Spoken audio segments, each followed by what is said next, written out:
क्या आप जानते हो जब पृथ्वी पर पानी था ही नहीं तो पहली बार बारिश कैसे हुई? ऐसी मछली जिसके रगों में आपकी घर की बिजली से ज़्यादा करंट दौड़ती है, जो कि बल्ब भी जला सकती है। क्या आपने कभी चलने वाला पेड़ देखा है? क्यों ये सिंगर इंडिया छोड़कर जापान में बहुत फेमस है? इन वाइंड मिल को इतना ऊपर कैसे लगाया जाता है? और ये चीज़ें तो आपने कभी देखी नहीं होगी।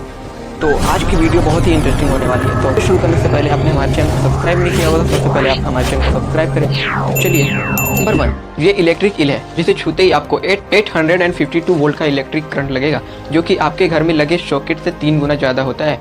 ये मछली इतना खतरनाक है कि ये अपने से बड़े शिकार मगरमच्छ को भी बिजली के झटकों से मार सकती है। इलेक्ट्रिक ईल का एक झटका किसी भी इंसान को हार्ट और रेस्पिरेटरी सिस्टम को फेल कर सकता है। इनका झटका इतना तेज होता है कि ये अपनी मछली के करंट की मदद से शिकार को दूर से ही मार गिराती है, जिसकी वजह से दूसरे शिकारी इसके आसपास भी नहीं आते। ये मछलियाँ एक दूसरे से बात करने के लिए और अपने शिकार खोजने के लिए अपनी इलेक्ट्रिक बेल इस्तेमाल करती है। नंबर 2, आपको यकीन नहीं होगा कि पृथ्वी पर चलने वाले पेड़ भी मौजूद हैं, जो कि लिटरली में एक जगह से दूसरी जगह ट्रेवल कर सकते हैं। तो लैटिन अमेरिका में एक टाइप के पेड़ पाए जाते हैं जिसका नाम शोक्रेटियो एक्सोहिजिया या फिर वॉकिंग पॉम ट्री कह सकते हैं। ये सही लग रहा है। इसकी लंबाई 15 से 20 मीटर तक होती है। इन पेड़ों की जड़ें जमीन से ऐसे बाहर निकलती रहती हैं। एंड हैरान करने वाली बात तो यह है कि ये पेड़ 2 से 3 सेंटीमीटर तक चलती रहती है और एक साल में करीब 20 मीटर तक। बट साइंटिस्ट की माने तो यह पेड़ एक्चुअल में चलते नहीं है, बल्कि जिस तरह ये पेड़ उड़ते हैं वहाँ ये सनलाइट काफ़ी कम मिलता है एंड इसलिए ये सनलाइट की तरफ मूव करती है। ऐसा करने के लिए इन पेड़ों की जड़ें सनलाइट की तरफ उगना शुरू कर देती हैं एंड एक पीछे की जो बची जड़ी होती है वो धीरे धीरे छूटती रहती है। नंबर 3, सोचिए किसी इंसान को लोहे के डिब्बे में बंद करके उसके नीचे आग लगाने पर उसकी कितनी दर्दनाक मौत होगी और जलने पर बदबू की वजह महक है। यही पेजुएन वूल है। दरअसल इसका आविष्कार ऐसे हुआ कि रोम के राजा फलारिस ने सबसे भयंकर टॉर्चर वाला डिवाइस बनाने का आदेश दिया। फिर पेरोलिस नामक एक व्यक्ति ने ब्रोच से बना एक बूल यानी शांड पेश किया। शांड अंदर से खोखला था और इसके मुंह के आगे एक ऐसा डिवाइस लगा हुआ होता है जो कि चिल्लाने की आवाज के शांड से तार की आवाज में बदल देता है। राजा को इन बातों पर विश्वास नहीं हुआ। इसकी साउंड प्रॉपर्टी चेक करने के लिए पेरिलोस को अंदर चलाने के लिए कहा, लेकिन जैसे ही पेरिलोस अंदर गया वो बुल को लॉक कर दिया गया और नीचे से आग लगा दिया गया। इस बुल का क्रिएटर अंदर तड़पता रहा और राजा गुर्राने की आवाज और महक का आनंद लेता रहा।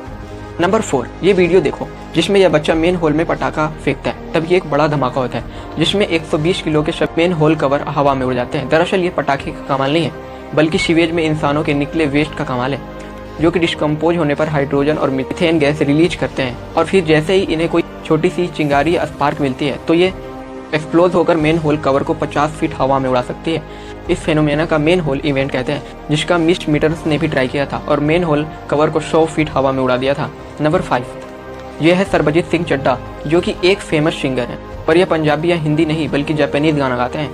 यह पहली बार 1968 में जापान एग्रीकल्चर ट्रेनिंग के लिए गए थे, जहाँ यह जापानीज सॉन्ग से काफ़ी इम्प्रेस हुए। इन सॉन्ग्स के सुनने के बाद इन्होंने सिंगर बनने का फैसला किया और 1975 में इन्होंने अपना पहला गाना ओमो कागो ने हितो रिकॉर्ड किया, जिसकी 1,80,000 कॉपी सेल हुई। पर कुछ वीजा इशू की वजह से इनको जापान छोड़ना पड़ा। इससे 30 साल बाद 2008 में इन्होंने कमबैक किया और 2014 में एक एल्बम रिलीज की जिसका नाम था ओडोरू महाचड्डा। म्यूजिकल के साथ साथ इनको अपना प्यार जापान में ही मिला और 20 साल के क्योको के साथ शादी की। वैसे इन पर एक फिल्म जरूर बननी चाहिए थे। बाकी आपकी क्या राय है कमेंट में जरूर बताना। नंबर 6, आप सबने दिवाली में तो इन गोलियों को जला के बहुत सांप निकाले होंगे। मैंने तो बहुत सांप निकाले। इनको जला के सांप निकालने में जितना मज़ा आता है, असल में इसे घर पे बनाना भी उतना ही आसान है। सबसे पहले हमें 20 ग्राम शुगर लेनी है और 5 ग्राम बेकिंग सोडा और फिर इन दोनों को अच्छे से मिक्स कर देना है। ज़रूरत पड़ेगी थोड़ी मिट्टी की। मिट्टी के ऊपर थोड़ा इथेनॉल या अल्कोहल डालेंगे और बाद में मिक्स किया हुआ पाउडर और इसको जलाने पर निकलेगा हमारा होममेड ब्लॉक स्नैक।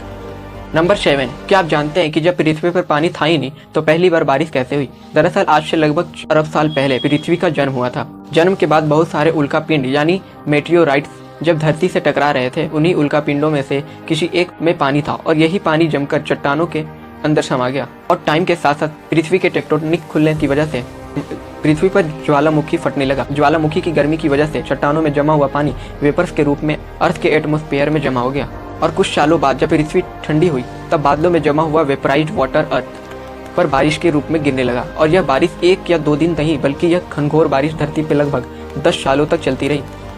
यह बारिश की वजह से महासागरों का निर्माण हुआ था। नंबर 8, क्या आप जानते हैं कि इतनी बड़ी और विशाल पवन चक्की यानी विंड माइल्स इतनी ऊपर कैसे लगाया जाता है और आखिर 1 मिनट में सिर्फ 10 से 20 बार घूमने वाली ये पवन चक्की कितनी बिजली बना सकती है?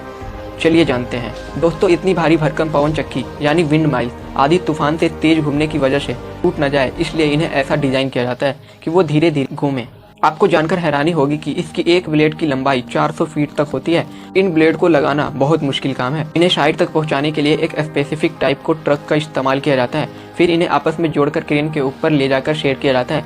एक बड़ी पवन चक्की यानी 3.5 मेगावाट की बिजली जनरेट करने की कैपेबल होती है, जो कि 1900 घरों के लिए काफ़ी है। आई होप कि हमारी वीडियो आपको पसंद आई होगी। तो ऐसे ही इंटरेस्टिंग फैक्ट के लिए हमारे चैनल को सब्सक्राइब करें एंड लाइक करें। जय भारत।